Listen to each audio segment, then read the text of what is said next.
What if I told you the real secret to financial success literally has absolutely nothing to do with how smart you are, and kind of everything to do with how you behave?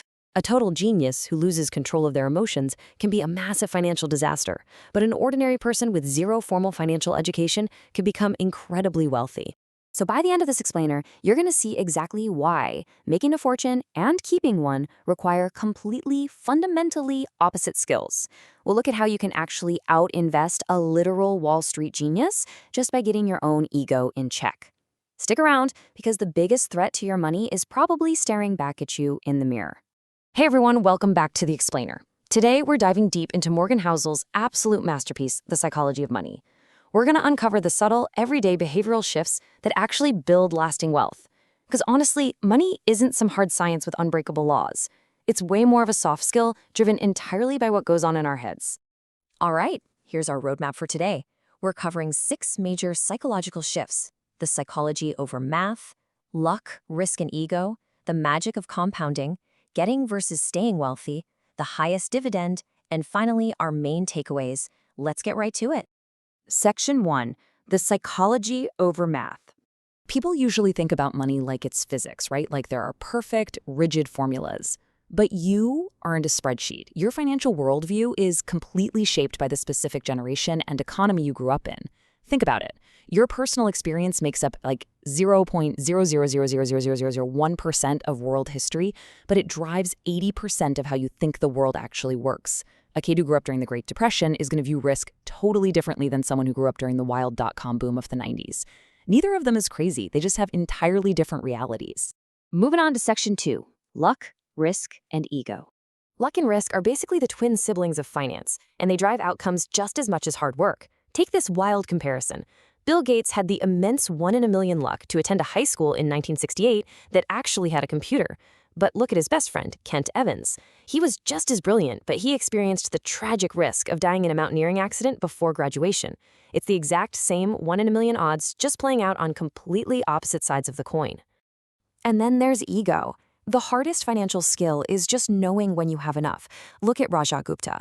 The guy had a $100 million fortune, but his ego demanded more, and he ended up going to jail for insider trading. Contrast that with someone like Warren Buffett, whose humility kept him incredibly patient and consistent over decades. If you can't get the goalpost to stop moving, you're just setting yourself up to fail. Actually, let's pause here for a second. Have you ever caught yourself moving your own financial goalposts? Like maybe you finally hit that savings target you've been working toward and then immediately decided, well, it's not enough? Let us know down in the comments. We literally all do it, and recognizing it is the very first step to stopping it. Okay, Section 3, the magic of compounding. This concept completely breaks our brains because humans just aren't wired to understand exponential, explosive growth. We think in straight lines, but wealth grows on a massive curve. Take the number $81.5 billion. Out of Warren Buffett's $84.5 billion net worth at the time this book was written, a staggering $81.5 billion of it came after his 65th birthday. It's wild. It proves his biggest secret isn't just picking the right stocks. His secret is time. The guy has literally been investing since he was a child. Let's put this into perspective with early versus late investing. If Jane starts investing at 25, she ends up with $500,000 at retirement. But if she just waits 10 years and starts at 35, she gets less than half that amount, assuming the exact same rate of return. Starting just a single decade earlier literally doubles the money. Time is, without a doubt, the ultimate financial leverage. Which brings us to Section 4, getting versus staying wealthy. Now, this is a massive mindset shift. Getting wealthy and staying wealthy are basically two entirely different sports. Getting money, well, that requires taking risks. You got to be optimistic and take bold action.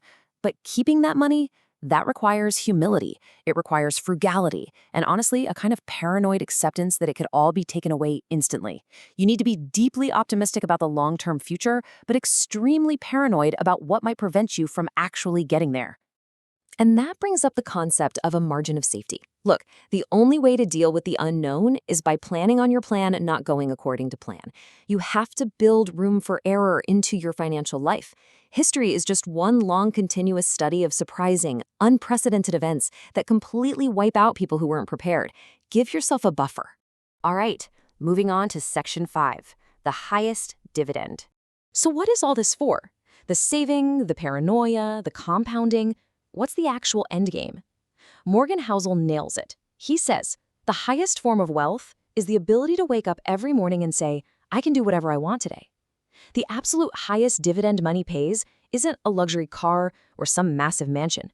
It's autonomy.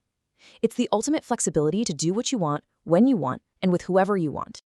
You've also got to remember the man in the car paradox. We all think buying expensive things is going to buy us respect. You see a flashy sports car and think, wow, that driver's so cool. But the harsh reality? People are just imagining themselves in that car. They are completely ignoring the driver. True wealth is actually the money you don't spend. It's the fancy cars you didn't buy and the expensive watches you aren't wearing.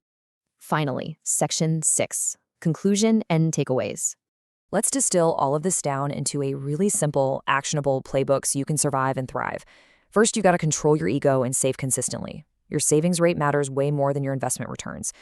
Second, extend your time horizon. Just step back and let compounding do the heavy lifting for you. Third, plan for surprises. Leave plenty of room for error so you can actually sleep at night. Fourth, aim to be reasonable rather than coldly rational. And lastly, never forget that true wealth is the freedom of your time. I want to leave you with one final, really provocative thought. Are you managing your money to buy things, or are you managing it to buy freedom? Remember, true wealth is unseen. It's all about the options and the flexibility you're giving your future self. If you got some value out of this explainer today, please go ahead and hit that like button, make sure you subscribe to the channel, and check out our next related explainer. Keep leveling up your mindset, and I'll see you next time.